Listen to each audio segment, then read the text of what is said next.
Welcome back, you guys, to Let's Talk About It. We are your lovely hosts, Gile. And This podcast is basically three girls walking through life, sharing our thoughts and ideas.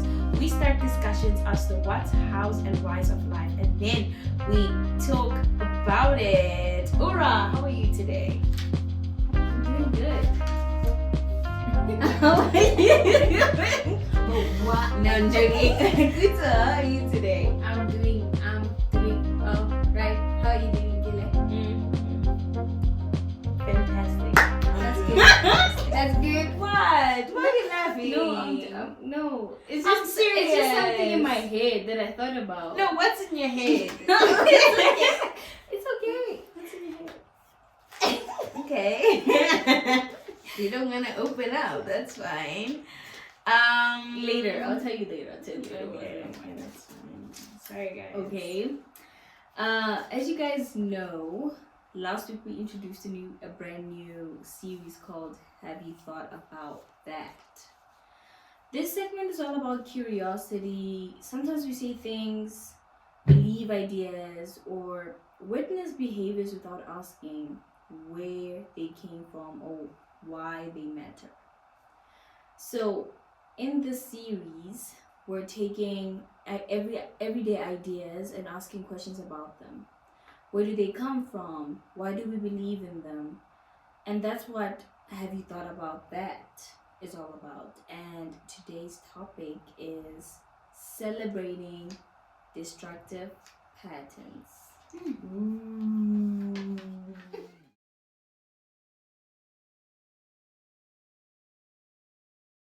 First things first. So, guys, we're going to go through context for the pretext.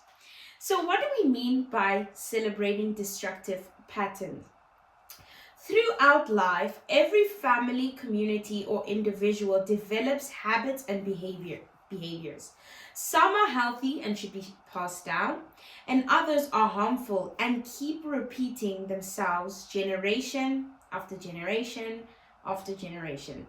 And sometimes these patterns become so common that we stop questioning them. Instead of confronting them, we excuse them. Instead of healing from them, we build our identity from them. And then we hear phrases such as, that's just how the men in my family are. That's just who we are. That's just the way we are. That's just the way we do it. And over time, what was once recognized as a problem becomes accepted. And eventually, accepted things can become celebrated. So today we're asking, have you thought about that? Have you thought about the destructive patterns that you have identified in your family or your community or your family and community?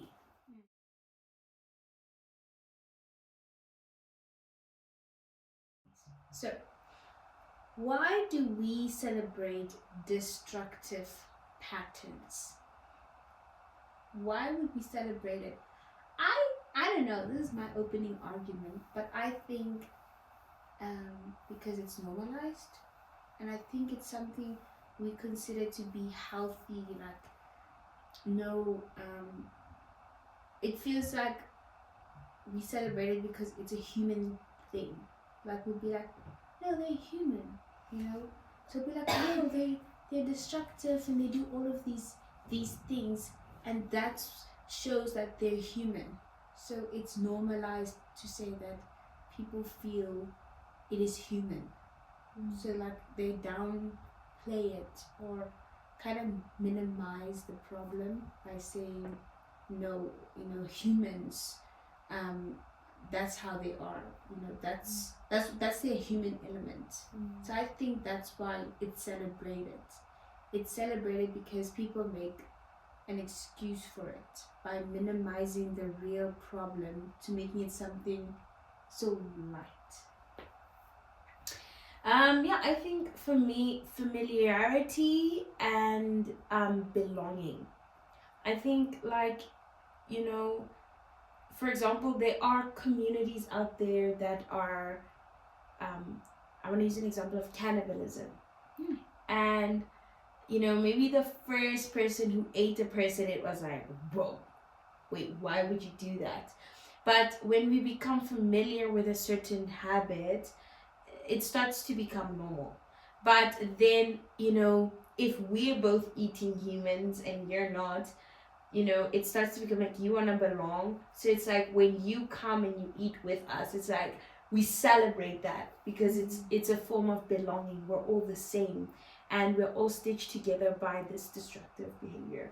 Sure. So I think that it doesn't always start out as something that should be celebrated or that the community or the people think that is normal.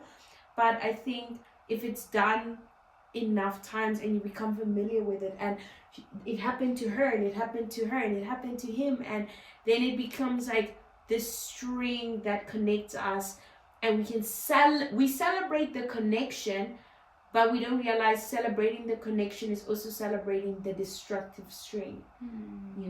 And I think it can sometimes ripple out like that. When you guys were talking, I was trying to figure out, like, okay, if we're saying like destructive behaviors, we're talking about things that have been normalized in family that are problematic, essentially. So, but I feel the celebrating comes with for me, from what I've observed, is avoiding addressing the issue. Because now if we're addressing the issue, more problems arise, and a lot of families, from what I've seen, avoid problems. It's like, why would we address that these people, when they eat, they are very greedy when they eat. Instead, let's just say that that's how they are, and move on. Instead, let's just say it's how it is. In this family is how it works. That way, no one has to answer to anybody. So I feel maybe is a part of avoidance. Avoiding. I think on that matter as well, it's an unhealthy, normalized habit.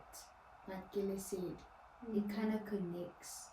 To familiarize something, it can become a habit where you just always familiarizing yourself with this one thing to say, no, it's normal, because you familiarized it. It's become part of your life.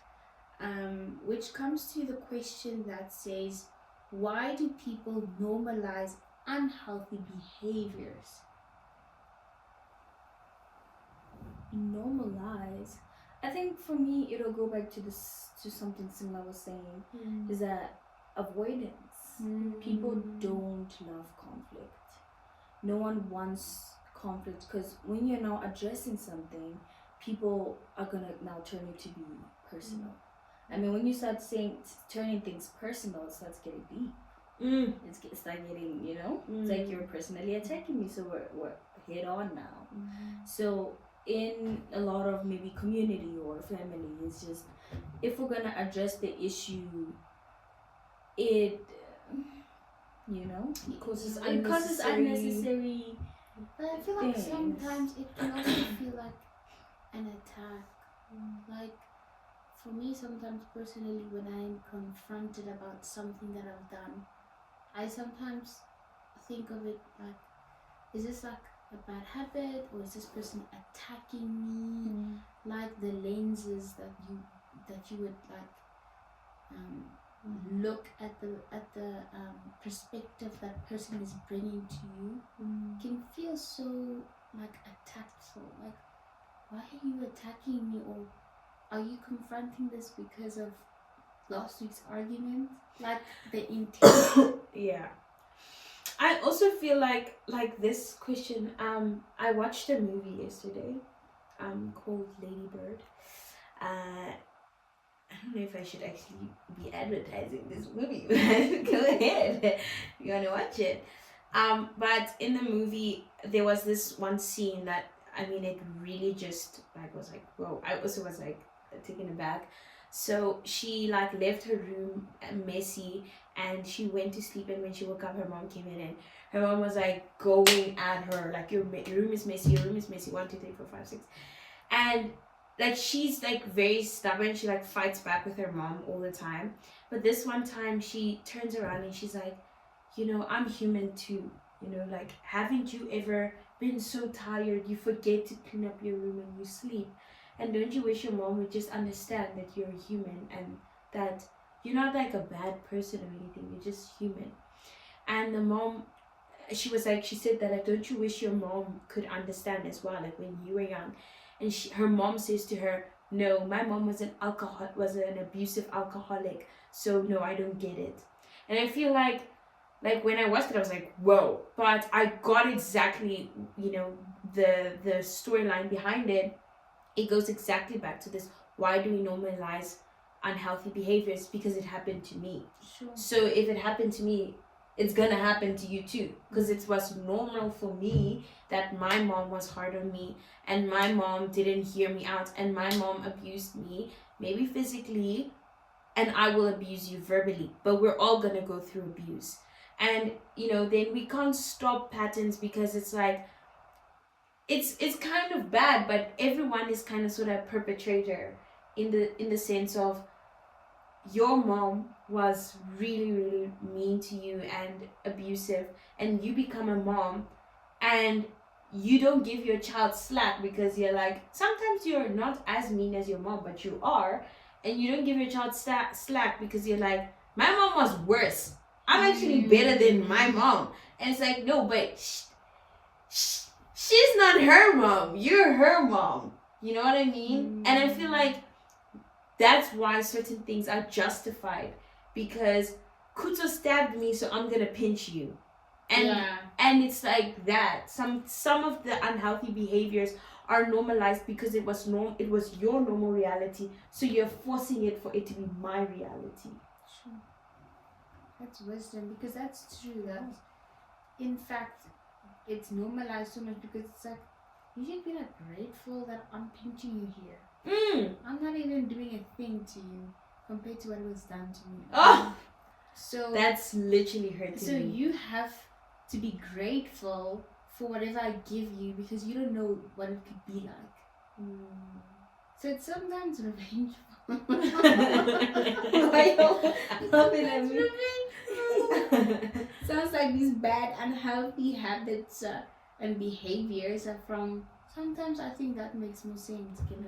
I love that perspective. your perspective, because it's really looked from the lenses of someone's experience. Yeah. I think we always look at the thought behind it. Like, if you think about it, you're like, why would you do that? You know what I mean? Like, you're thinking about it. We can talk and think about it, but we never put the emotion to it. Which is, I think, the most important thing when you consider it like that. Like, I love that. I'm gonna continue using this example. That mom, she's behaving. Behavior comes with some form of emotion. So she's probably angry. Like, she even gets more angry. Like, how dare you come to me and tell me how to raise you when you don't even know anything about being a parent? Worse, you don't know what a bad parent is. Like, I'm just feeling the emotion. I'm living it as you're speaking. I'm like, this mom, she's like, because that's behavior. She's now she's fighting her kids' behavior. Like, you are not right to come tell me how to treat you. And now the mom is getting angry because my mom didn't even you didn't even hear me out. Didn't even give me a chance. I'm hearing you out. And those behaviors that the mom is like, she's like, I behave better towards you, far better than when. She's like, but not the way I want you to. She's like, you crazy. This kid is crazy. Yeah. Oh man, I've never thought about it like, wow, thanks, Karen. So how much? No, thanks to Lady Bird. Because Bird. I watched that movie and man, when it hit me, I said, wow. Because when she said that, I was like, oh yeah, that is exactly what that is. And it is, eh? It is. How much of our identity comes from our family, and how much do we choose for ourselves? This question is actually such a great question from like the perspective that the epiphany we just had, Yeah. and now having this question where it's like the identity and family like stitched together. Like I feel like it fits so well. Is it just It me? does. Yeah, it does. It feels like a puzzle. Yeah, it feels like my brain is like satisfied. Sorry. I think identity comes from family. I think it comes from there because you are of those people. Obviously, I think character is built by the environment, the exposure, and the experience. But your identity, for me, comes from your family. And I think you can't necessarily change that yourself. But I think, yeah, I think that your identity comes from your family. And I think you can't necessarily choose your identity, but you can choose your character. Because I want to bring character into this thing. I really, excuse me, I love the way this question is phrased because I feel like it's leading us to the answer. Because it says, no, really, it says how much of your identity comes from your family and how much do we choose for ourselves. I think, like family can be like an array of food and everything is there. You could eat everything, but there comes a point where you choose. And like I think, if every single person sat down and laid down everything that happened to them that comes from their family, it will be very dismal and dire. And I think that the ability to choose is where we have the power. We choose what we take and what we don't take from our families. I think there comes a point where, my family comes from a line of liars. It stops with me. And is it going to be difficult? Yes, because, you're indoctrinated since you were young to think this way, to walk this way, to be this way. And every single day you have to choose not to be like, it's like swimming upstream. Everything is pushing you down and you have to fight. Is it impossible? No. Is it difficult? 1000%. But I think that, if we empower people to believe the choice is yours. If something in your family has happened, that is painful, you can choose to stop that behavior or pattern in your family, in your children. You can. And I think, it will take you to face the reality. Like Oratile said, it's very difficult to address the issue. You need to address it. You need to look at it in the eyes and say, no more, not for me, to be able to walk past it. You understand what I'm saying? Because I think many times we are too afraid to shake things up and ask questions and to make things uncomfortable, because they are uncomfortable. There are uncomfortable realities that are happening in families and communities. And I think when we go in and we put our brave faces and we say, with my children, no. This and this and this happened in my family, but I'm choosing different from my children. I'm choosing to address it so that my children don't have to. I think that is how we can change a family's identity, is by one person's choice to stop a pattern. But by how much? Because we can look at what you're saying and say, yes, there are people who have chosen, okay, I come from a family where we eat burgers for breakfast, but I'm choosing that I'm not gonna eat burgers for breakfast. I'm gonna eat waffles. How much of your identity comes from family? I think a lot of it. A lot of your identity comes from your family, but you can choose how much of that percentage. You understand what I'm saying? If you come from a family of alcoholics, you can choose different. You can. I can't choose my skin color.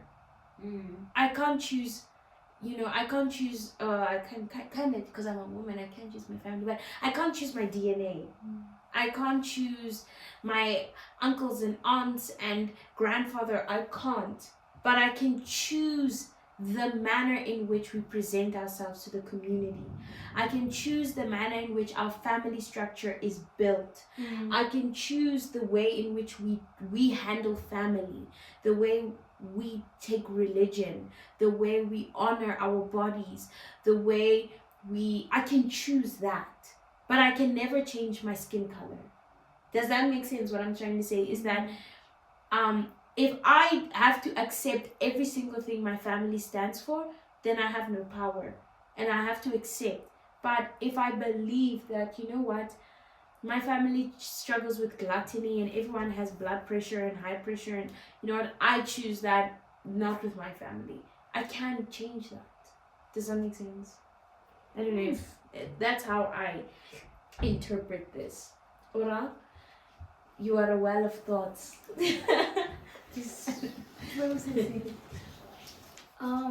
With this question about like identity, right? We're talking about. I feel like we're gonna get into guys. Like when we're talking about like identity, we're talking about the like deeply rooted things, right? We're not talking about, because okay, character is character. Would you guys say character is separate from identity? Because I know Kuzo was saying like your characteristics can be chosen. Yes. But I feel in my head characteristics for me is more, I mean, you can, when you're choosing something, I'm going off of a lot of tangents, sorry. When you're choosing something, right, is you have to recognize that the thing is wrong to begin with. Yes. Right? Yes. You decide, you recognize this is wrong for me. Yes. I would not like to do this going forward. Yes. Right? And a lot of the things, especially when we're talking about the destructive patterns, are things that people continue because they don't know what's wrong, or they continue because they know what's wrong but they're uncomfortable. They do not want to be uncomfortable, you know, going through the process of making it right. Yes. So back to the identity is, I don't know whether, how do we control that?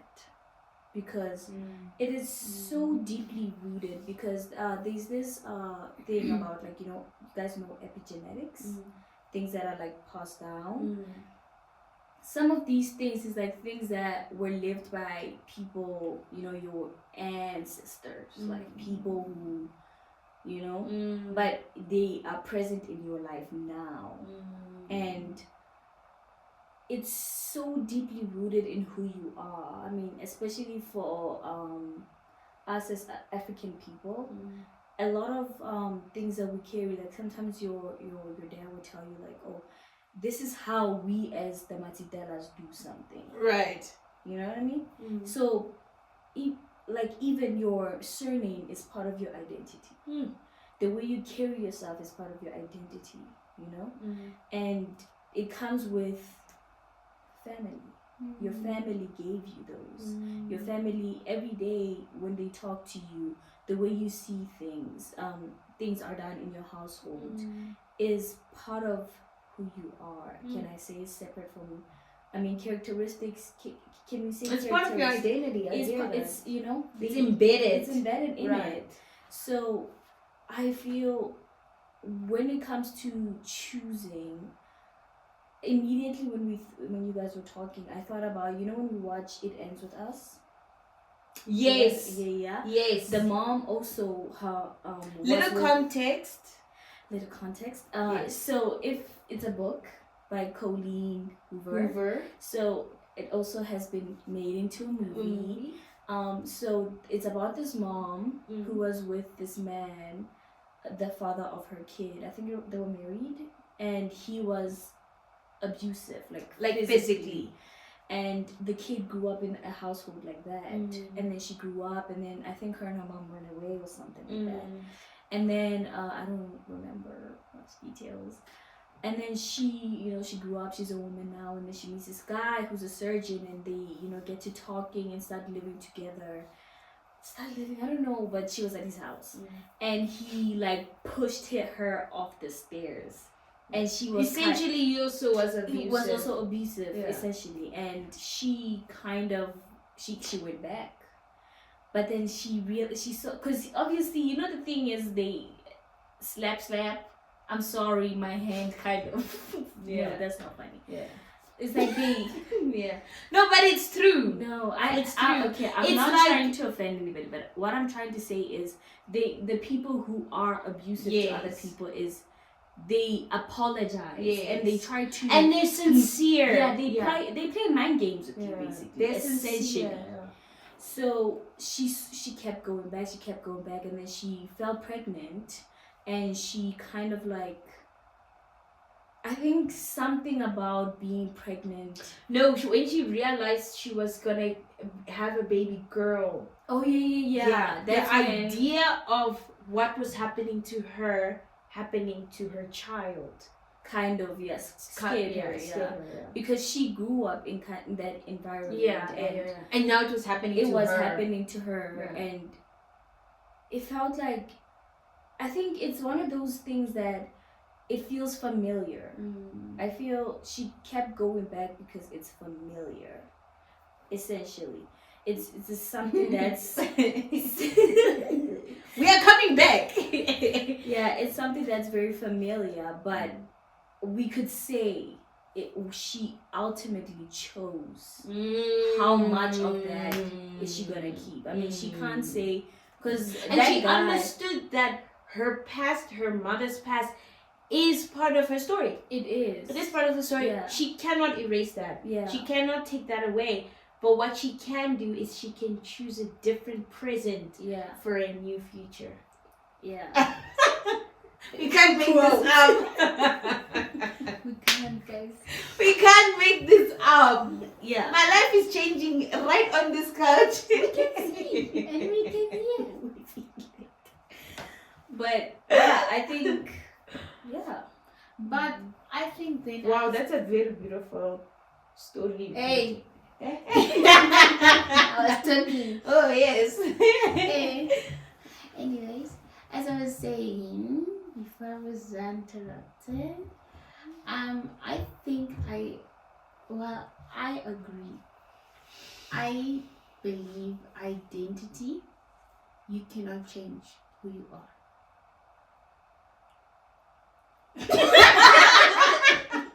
I knew it. I'm kidding, guys. no, but you were like, No, I'm no, kidding. but change you. No. So I'm like, waiting for more. And she's like, period. I was waiting. She's like, you can't change who you are. listen, Period. okay. I say, like what Atile mentioned, your identity, and explained what identity means to her and what character means to her. Like she explained, in this family, we operate like this. We do things like this, you know? But character is more about who you are as an individual. I get it if we look at identity, it's like an ID number. When you are born, you're given an ID number. You're given a name. You're given a surname. So there's a procedure where there's a season in your life where you do not make decisions. You only can come later on and decipher how you go about your life. Right? Some people out there, they change their name, but the only thing you definitely can never change, no matter how much you like it, you can't memorize it. For some of us, it took us long to memorize our ID numbers, but your ID number is yours. There's nothing you can do about it. And when I think about my ID in my family, you can't change which family you come from. You can't change that. You can't change who are your people. You can't change that you're black. You can't change that this is your mom. You can't, no matter how much you want to. That's your ID. You know? And I think for me, it's very difficult for me to say, I can change my ID. I can't change my ID. No matter how hard it is, no matter how uncomfortable it is part of who I am. But that's why I'm saying how much of it you can change. I don't think it's even possible. I think you can change your character. That's something you have control over. But I believe you can't change a part of your ID. It's given to you, it's uncomfortable, or it's ugly, or it's impractical. It is just something that for me, it is out of your control. And that's why I agreed a bit with what Oratile mentioned with the family, and that's what I was agreeing to. With Kile's statement, I disagree that you can change your ID. I didn't say you can change your ID. No, you mentioned that. No, I said there's a point where you can choose. I disagree still. You can't choose your ID. You can't choose Not your ID. I'm not saying your ID. Okay. Your ID's behavior. Ow. Look, you can change your ID photo. Can't you? Mm-mm. You can. ID photo Kile doesn't do You can. You can. Right now you can change your ID photo. Okay. Now I'm talking about the ID number. Oh, okay. Yeah, the ID number stays the same. But the photo can change. There was a time where people carried ID books. Now we have cards. The format of the ID can change. Before you know it, it's a SIM card. You're laughing. Yeah. You're laughing, but it's what I believe is the basis of it stays, but the format can change. Okay, that's a different perspective than what I had. But okay, before we get too stuck on one question, why do destructive patterns often continue for generations? I think it's the mother and daughter situation. Like, I feel like Oratile I put feel it, guys, we've hit it on the nail. That's what we've tackled. We've tackled it. Epigenetics. I mean, we know exactly why. So if you don't know why, you can quickly go a little bit back. I just had to just listen to those explanations again. Yes. So When should we put a stop? No. Because sometimes we can speak and then we're like, no. And then it sounds like we're trying to be like, we know. No, what I think. Yeah. My opinion. My opinion.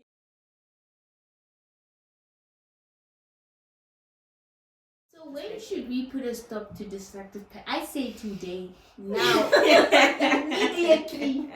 If you see it, you can believe it, so you can change it. Yeah. I think immediately. Yeah. I mean, when that thing will haunt you. I think so many people live with these destructive patterns for so long because I think they are normalizing it. And if you sit with it, you'll hear your grandma, your mom, your grandma's Yeah. it just stop it now. By the time you have kids, you haven't dealt with it. Yeah. So start today. Now it's in your life, and you know what? It's actually funny because, people even tell you these things, guys. People tell me like your destructive pattern is you like Vaseline. You need to cut Vaseline. You just apply it too many times. But we don't want to listen. But why are we in denial? Why are we in denial over our destructive patterns? Denial is a river in Egypt. No, I'm joking. So I had to take the chance. No, because it's like Oratile said. This is gonna be me the whole video. Like Oratile said.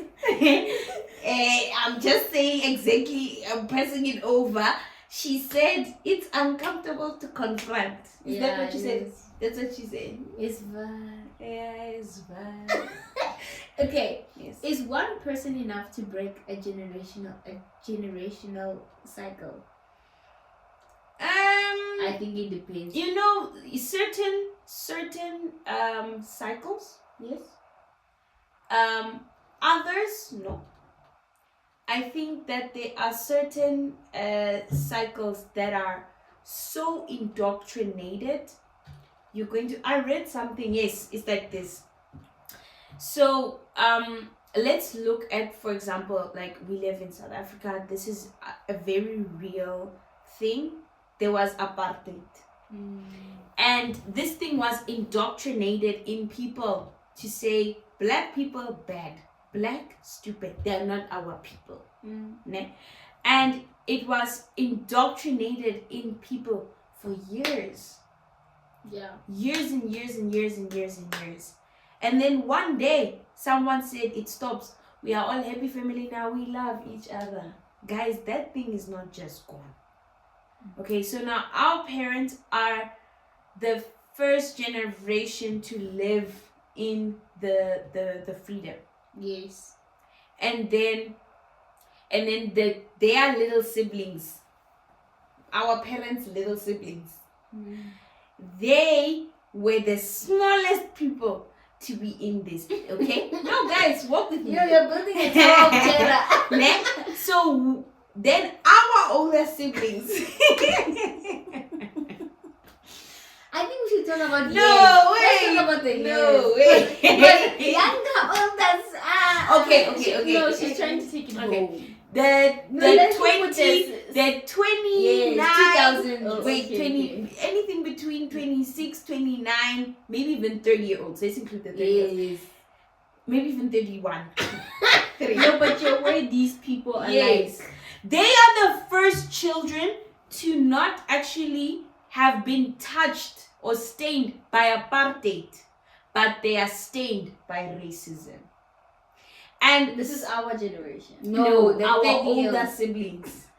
Girl, wait, you know why I'm saying that? Why? 30-year-olds are Gen Zs. Did you know that? I Some know. of them. That's So what I'm asking, saying. like, Like is it our our older. generation? Yes. Same. Okay, guys. Okay, so I'm from done 19, listening. from 1990. Guys, walk Okay. with me. Walk with me. 1990 is So okay. so What what? I from 1990 till 2000. No, guys. That's a decade. Listen to what I'm 1996 trying to is- say, right? The cycle of racism, of the ideology. There are some white families out there that their mindset of a black person is that they still do believe I'm better than a white person, than a black person.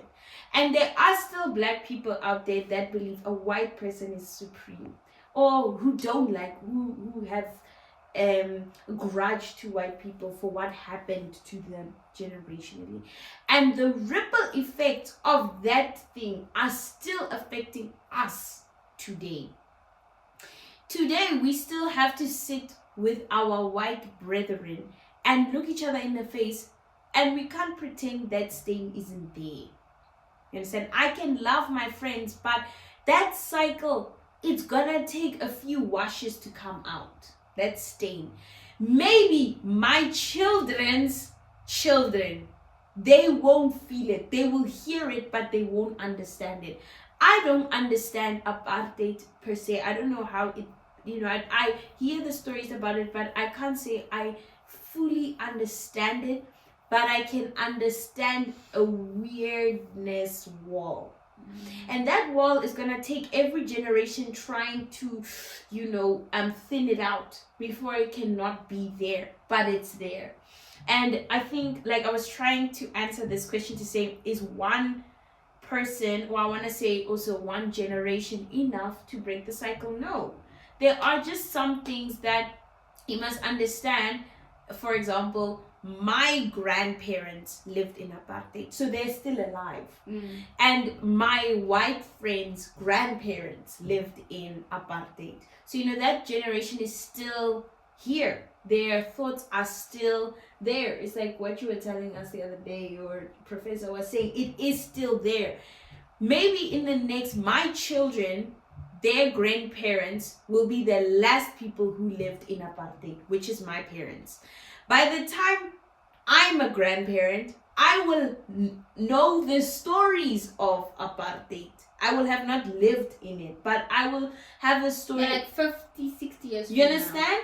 And then my child, when they're a grandparent, can you hear? I'm trying to show you guys this cycle to say it takes years. It's gonna take, some things are gonna take years and years and years and years and years to shave it off.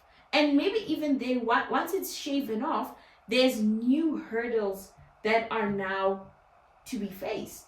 To say, okay, but what does it look like as a South African country for us to be one nation, one color? You understand? There Yeah, is but I have still to some agree with you. discrepancies. Not one person can break No. this because it doesn't involve one person. It didn't involve one person. It doesn't You involve know, it affected us all. destructive patterns are developed through something.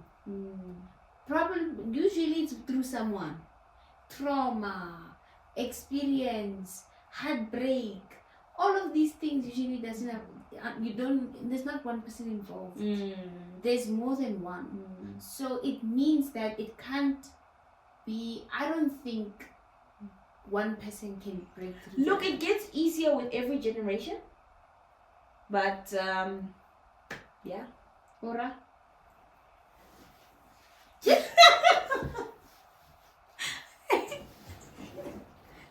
This lady's serious. We are playing.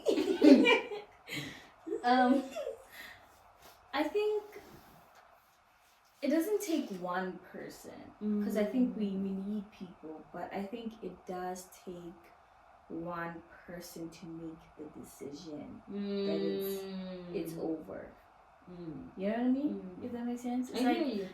it's like, you know, our families, you see that these people say the destructive behavior is they're eating meat, like 10 meats on one plate. Is that even a destructive behavior or is that a preference?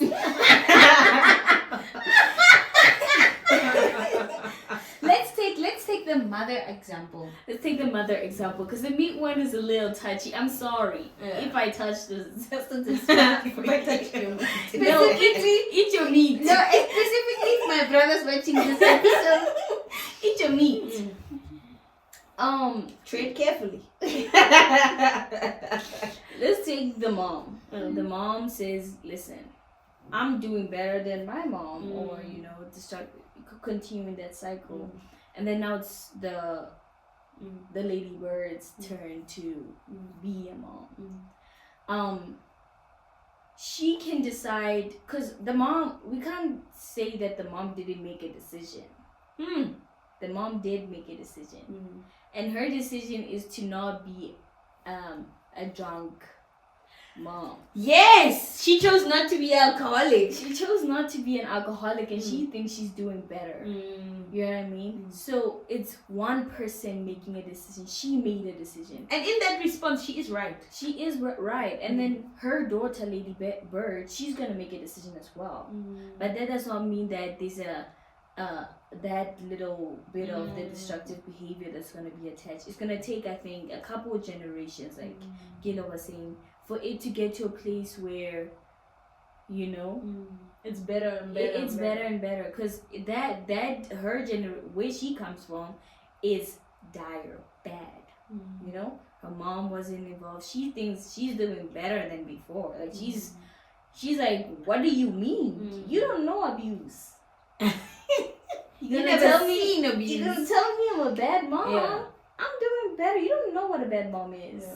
I'm doing better. And she's gonna tell her kids and be like, my mom used to like criticize me. I'm helping you here. Yeah.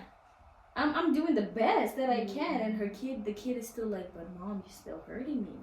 I still have wounds from your actions. So one person making the decision, yes, but it's still gonna need that, you know, we need people. Amen. We need people. Amen. And for our last and final question, what does it cost to ignore unhealthy patterns? Someone's mental health. Everything. It costs everything. All of it. Everything.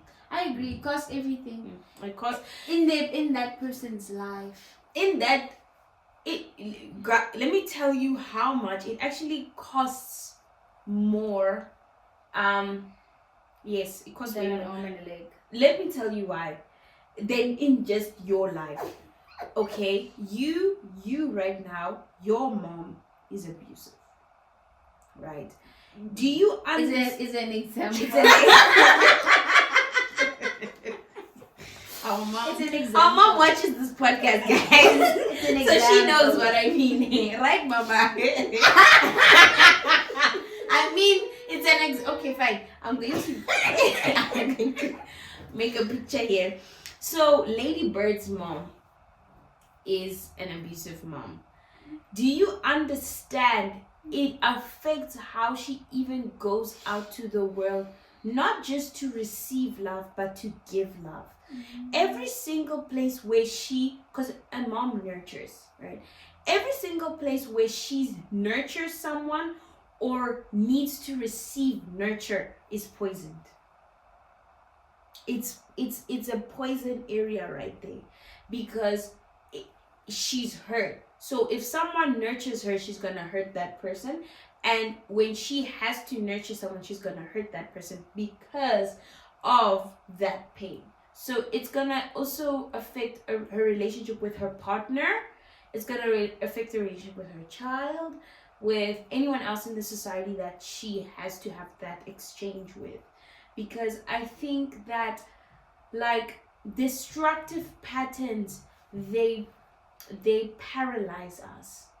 They take away from such a full life we could live. And I think, like, we should have actually started with this, but I want to actually say it right now, is that we are 3 people sitting here from destructive patterns. You understand what I'm saying? Like, I'm sitting here with wounds. You may not see them because I'm so well dressed, but there are scars and wounds that I have to go and face, and go and want to change for my children. Wounds that my mom received from her mom that are wounding me. And that is the reality. Wounds from my dad that he received from his dad. Don't laugh. That wounded me. And God willing, one day I'm gonna be a mom. And I have to accept that. I'm gonna do the best I can, but I'm probably not gonna be the best. Okay. So I feel like these destructive patterns, these things, when we say what does it cost to ignore unhealthy patterns, every single person has the cost. They are bearing a cost from their family or from their community that was done to them because of a destructive pattern. And that's the cost. But I feel like, Kalzane, the cost is growth. You die. You can't grow. That's why I say it's paralyzing. If this arm right now was to stay, I'm losing muscles. You stop to feeling grow, everything. The thought of just being stuck in that pattern. I mean, a pattern means an ongoing thing, an ongoing act. So if that means you're stuck. So I think if you're stuck, you can't grow. Kuri, that thing, it follows you. And I think that's why it could be even passed down to your own kids, because it follows them. It comes after them. It's a pattern that it grows on other people. Guys. It's like a fungus. It's like a virus. It's like a virus, because think about it like this. It's that thing that you don't choose it, but in a way you do. You do. In a way you do, but subconsciously, because it was familiarized to you. You know, it's like sickness. You don't choose to be sick. You know what sickness can do to a person. It can kill, it can make them worse, all sorts of things, but you can't sit next to a sick person and expect not to get sick. You know, it's gonna come to you. You're the next one. You've been exposed, you've been around it, it's coming. So I think it stops you from growing. At least, you know, with illness you can see symptoms of it, but this one is so sneaky on you. You can't identify it. Hey, there comes the ID again. I'm gonna have to agree with you guys. I'm being so honest, because That's what should cost you an arm and a leg. Literally. Cost you your whole life.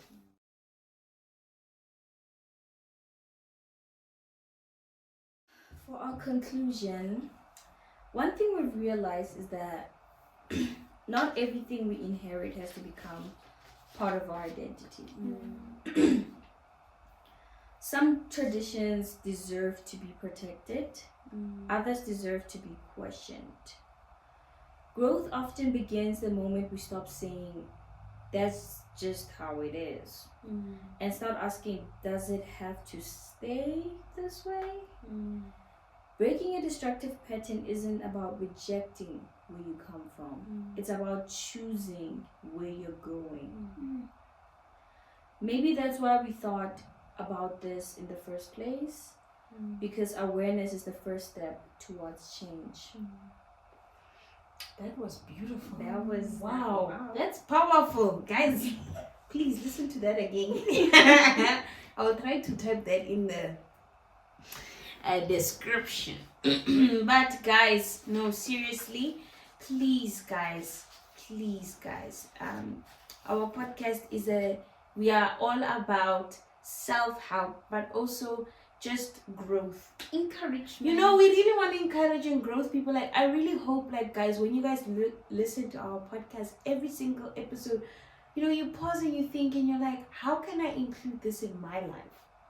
Like, how, like reflect it to your life, your family, your community, everything we're going to talk about, because that's what we do as well. When we talk about these, like, we still talk about these, like, after the camera's off, and we really, like, scrutinize our own lives, our futures, our past and our present, and how can we change this? I hope we're forming some change makers from this podcast, people who want to change themselves, their families, their everything, guys.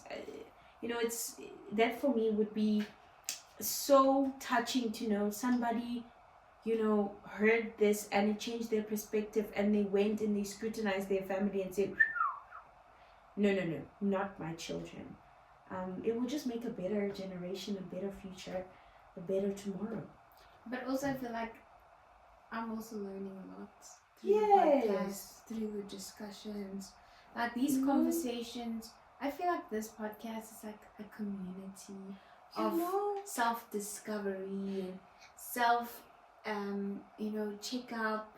It feels like I'm going to the doctor, but I'm in a group of wise book readers, because BTW, I don't read books.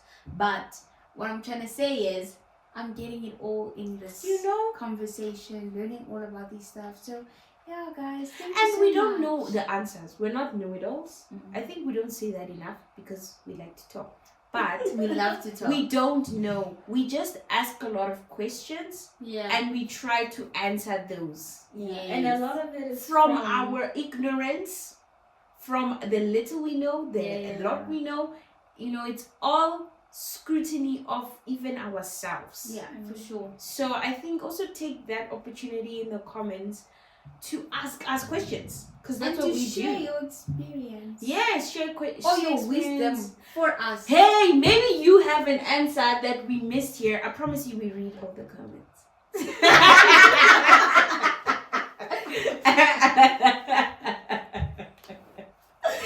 I just wanna, maybe someone didn't know. Yeah, in case you Yes. know, we be like jump. No.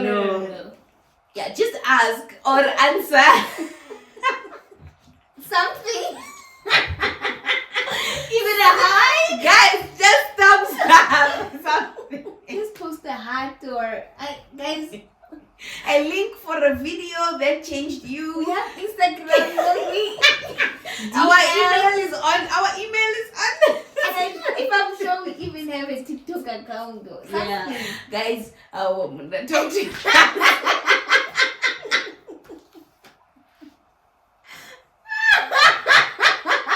Yeah, guys, I think we must say goodbye. Eh? Please.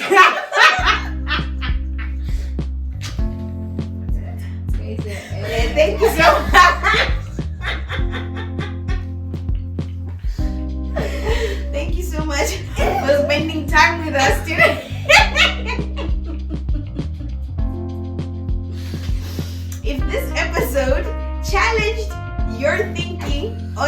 encourage you to reflect. We'd love for you to share it with someone who might enjoy the conversation. Don't forget to like, subscribe, follow us, and comment. But mostly follow, so you never miss an episode. Thank you for tuning in. Let's talk about it. If you made